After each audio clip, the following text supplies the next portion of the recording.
이번 동영상에서는 문서 객체 모델에 대해서 알아보도록 하겠습니다. 자바스크립트에서 자주 사용하게 되는 게 문서 객체 모델이라는 개념입니다. 이거는 자바스크립트에서 웹 문서를 컨트롤하기 위해서 웹 문서 안에 있는 각 요소를 객체로 처리하는 것을 말합니다. 그림에서 보시는 것처럼 제목이 있고 목록이 있으면 이 제목은 제목대로 하나의 객체가 되고요. 목록은 또 목록 객체가 됩니다. 이 안에 들어있는 내용들조차도 객체가 되는 거예요. 객체로 만들어 놓고 그 객체에서 제공하는 프로퍼티나 메서드를 사용을 해서 웹 문서를 동적으로 컨트롤할 수 있게 되는 거죠. 이 돔에서는 웹 문서 요소들을 트리 형태로 표현을 합니다. 웹 문서는 포함 관계에 따라서 부모 요소 혹은 자식 요소로 얘기를 하는데요. 소스를 보시면 바디 태그 안에 H1 태그와 P 태그가 있습니다. 그리고 각 태그에는 제목과 본문이라는 내용이 들어있어요. 이때 바디 태그는 H1 태그의 부모 요소이기도 하고 P 요소의 부모 요소가 되기도 합니다. H1 태그를 기준으로 보면 H1 요소를 기준으로 봤을 때는 H1 요소의 부모 요소는 바디 태그가 되고요. H1 요소의 형제 요소는 P 요소가 됩니다. 이것을 그림으로 그래프 형태로 나타내면 오른쪽과 같이 돼요. 바디 태그 하위에 H1 요소와 P 요소가 있고요. H1 요소의 내용은 제목, P 요소의 내용은 본문이다. 이렇게 그림으로 그렸을 때 바디나 H1, P 또는 이 제목과 본문 같은 이런 부분을 노드라고 부릅니다. 그리고 이 연결 관계를 나타내는 이 선을 가지라고 해요. 웹 문서는 그 마크업만 보고도 충분히 이렇게 돔 트리를 그릴 수가 있습니다. 그림 자체가 나무를 거꾸로 세워 놓은 것 같다고 해서 돔 트리라고 하고요.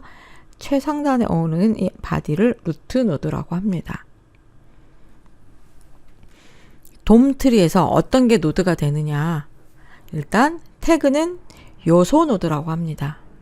앞에서 봤던 바디나 H1, P 이런 것들은 노드 중에서도 요소 노드, 엘리먼트 노드라고 해요.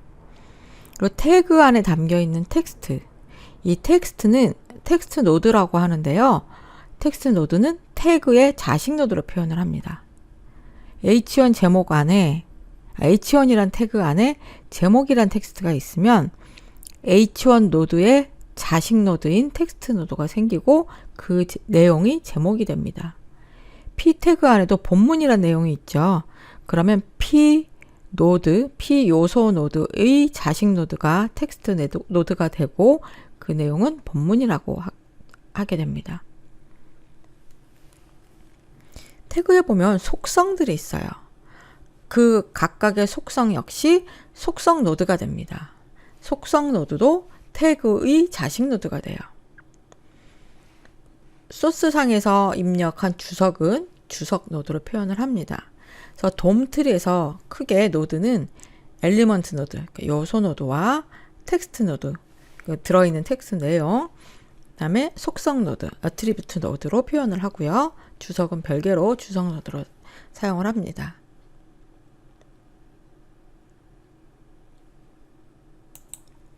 네, 돔이 무엇인지 이해를 하셨죠?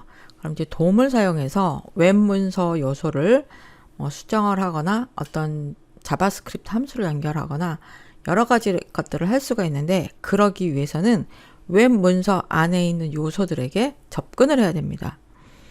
이 문서의 위에 제목도 있고 왼쪽에 이미지도 있고 오른쪽에 본문도 있어요. 이랬을 경우에 내가 이 에디오피아 게데비라고 하는 텍스트, 제목 텍스트에 접근을 해야 거기에 있는 내용을 읽어온다든지 내용을 수정을 한다든지 아니면 뭐 글자색을 바꾼다든지 동작을 할 수가 있는데요. 여기에 접근하는 데는 몇 가지 방법이 있습니다. 이미 선택자라는 것을 공부하셨다면 아마 알고 계시겠죠. CSS에서는 웹의 스타일을 적용할 때 선택자라는 것을 사용을 합니다. ID 선택자, 클래스 선택자, 태그 타입 선택자 이런 것들이 있어요. 이 ID 선택자를 적용을 했을 때 태그 안에 ID라는 값이 들어가 있는데요. ID 값이 있는 요소를 접근할 때 사용하는 함수가 get element by id예요. 말 그 뜻 그대로 id를 사용을 해서 엘리먼트를 가져온다라는 뜻입니다. 08 폴더, 08 폴더에는 액세스 도미라는 문서가 있는데요. 여기서 접근하는 방법을 한번 살펴보도록 할게요.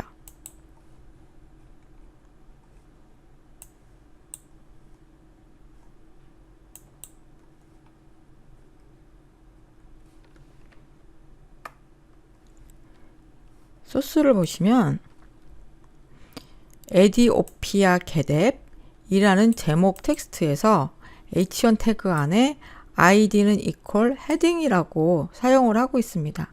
이 id 값을 알고 있으면 id를 사용을 해서 요소에 접근을 할 수가 있어요. 콘솔 창을 열고요. 도큐먼트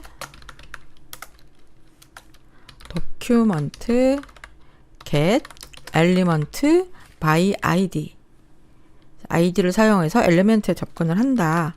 어떤 id를 사용할 거냐? 아까 헤딩이라고 했습니다. id는 헤딩. 이렇게 접근을 해볼게요. 그러면 바로 밑에 h1 요소, id 값이 헤딩인 그 요소를 가져와서 보여줍니다.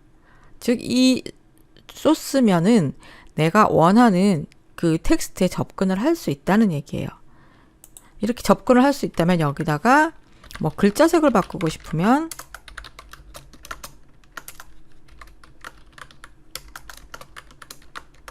이런 식으로 해서 글자색을 바꿀 수가 있어요. 그러니까 여기서부터 여기 스타일 컬러를 빼고 앞부분까지가 H1 요소에 접근하는 방법이 됩니다. 혹시 이 부분을 클릭했을 때 뭐 글자를 키우고 싶다. 그러면 여기 헤딩 부분에다가 원 클릭은 하고 함수를 정의해 준 다음에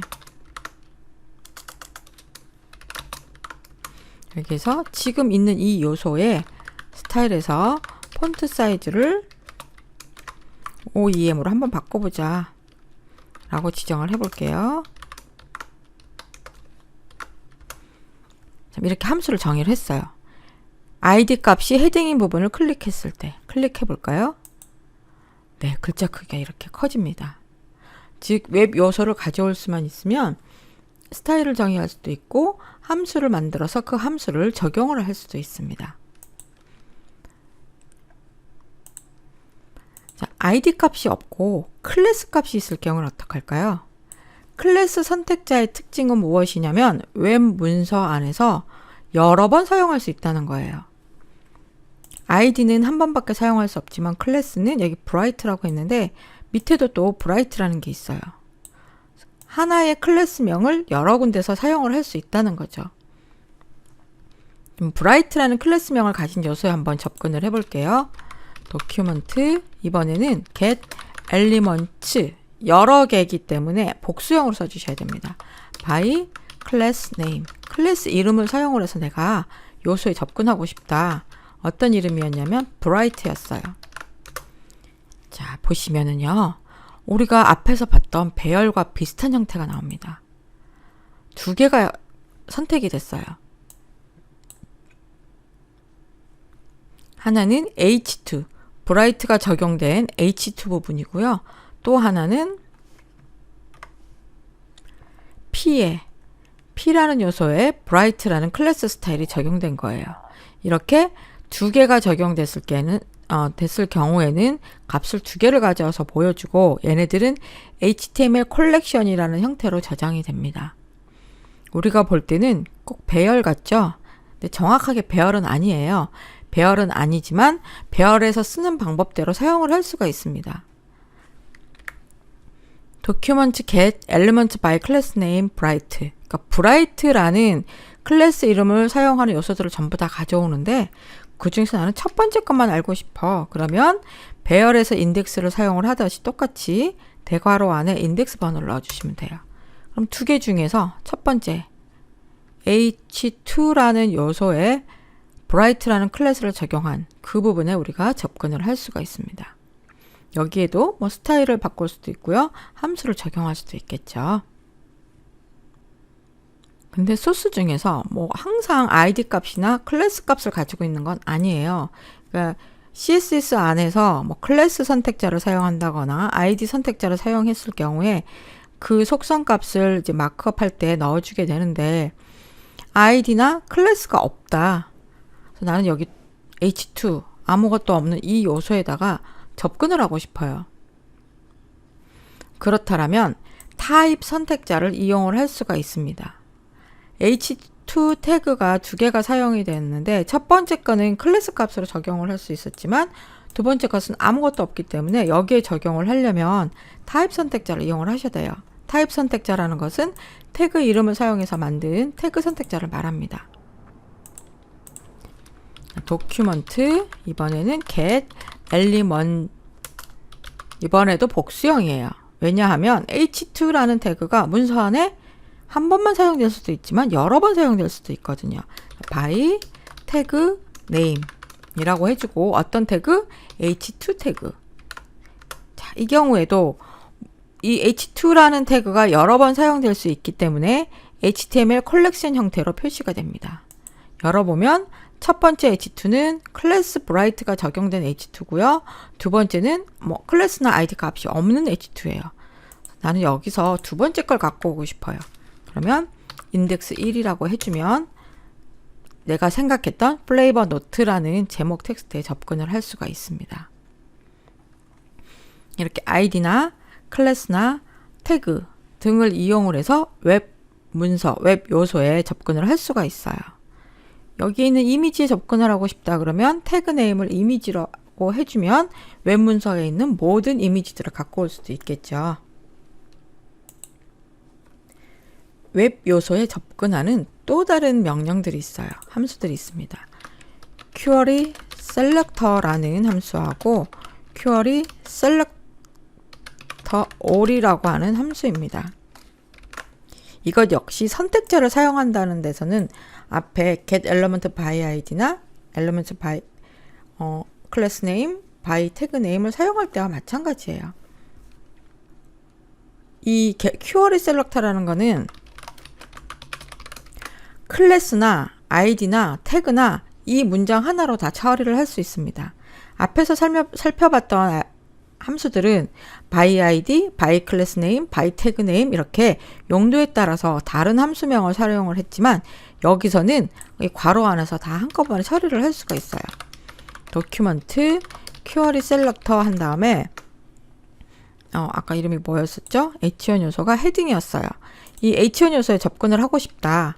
id 값이 헤딩이에요. 이럴 때는 샵 헤딩 이렇게 해주면 id 값이 헤딩인 요소에 접근을 합니다. 똑같이 query selector를 사용을 하는데 이번은 내가 클래스 선택자를 이용을 해서 접근을 하고 싶다. 그 경우에는 .bright라고 해보겠습니다. 그러면 클래스를 bright로 사용하는 요소에 접근을 합니다. 이때 bright라는 클래스를 사용하는 게 하나가 아니라 여러 개다. 여러 개인데 query selector하고 클래스명을 쓰게 되면요. 첫 번째 것만 반환을 해줘요. query selector가 단수죠. 그래서 하나만 반환을 해줘요. 클래스 선택자를 사용한 요소를 몽땅 갖고 오고 싶다. 그러면 여기에 all을 붙여주시면 돼요. 모두 갖고 와라. 그러면 h2 부분과 p 부분 두 개를 함께 다 가져오게 됩니다. 여기에서는 이거를 노드 리스트라고 불러요. 아까는 HTML 컬렉션이었었죠. 여기에서는 노드 리스트라고 합니다. 이것도 역시 배열이랑 거의 비슷하게 생겼고 배열을 사용하듯이 인덱스 값을 사용을 해서 접근을 할 수가 있습니다.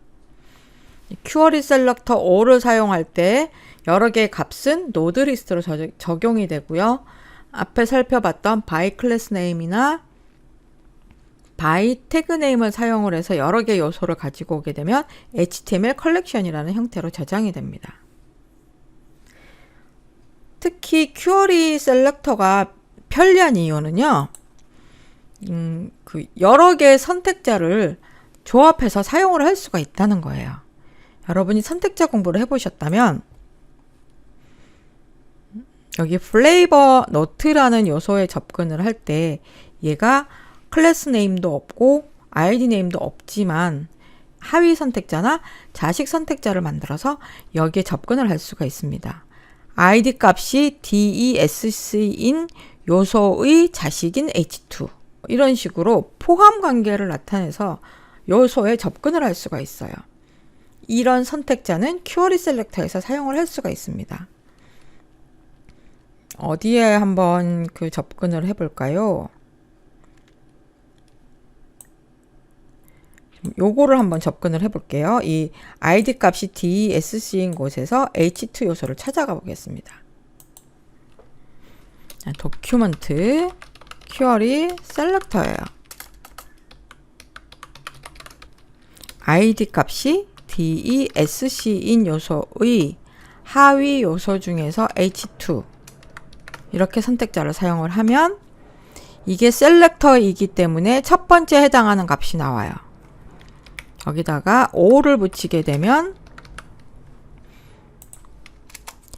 DESC라는 id 값을 가진 요소의 하위 요소 H2가 모두 접근이 가능하게 됩니다. 이 괄호 안에 들어가 있는 뭐 하위 선택자, 자식 선택자 또는 뭐 형제 선택자 이런 좀 고급 선택자들에 대해서는 여러분들이 CSS에서 공부를 좀 하셔야 좀 더 쉽게 접근을 하실 수가 있어요. 큐어리 셀렉터나 앞에 배웠던 get element by 어쩌고 이렇게 하는 함수랑 큰 차이점은 뭐냐면 이렇게 고급 선택자를 사용할 수 있다는 거예요. 일단 화면에는 지금 copy pink.jpg라는 이미지가 표시되어 있어요. 근데 이 이미지에 파일 어떤 파일이 들어갔는지 알려면 소스라는 속성의 값을 알아오면 되겠죠. 이 src라는 속성에 접근해서 그 값을 알아오는 방법을 살펴볼 텐데요. 그러기 위해서는 일단 이미지에 접근을 해야 돼요.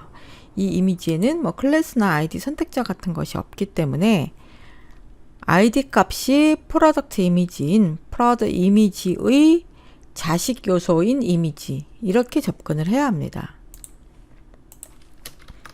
도큐먼트 큐어리 셀렉터를 사용을 할 거고요. 아까 id 값이 프로덕트 이미지인 그 요소의 자식 요소 이렇게 하면 우리가 원하는 이 이미지를 접근할 수가 있어요. 근데 우리는 여기서 무엇을 알고 싶냐면 이미지 파일이 무엇인지를 알고 싶어요. 그래서 그 속성 값을 가져올 때는 get attribute라는 함수를 사용을 합니다. 이 이미지에는 소스 말고도 여러 가지 속성이 있을 수 있기 때문에 내가 원하는 거는 소스라는 속성의 값이다 라고 한번 해볼게요.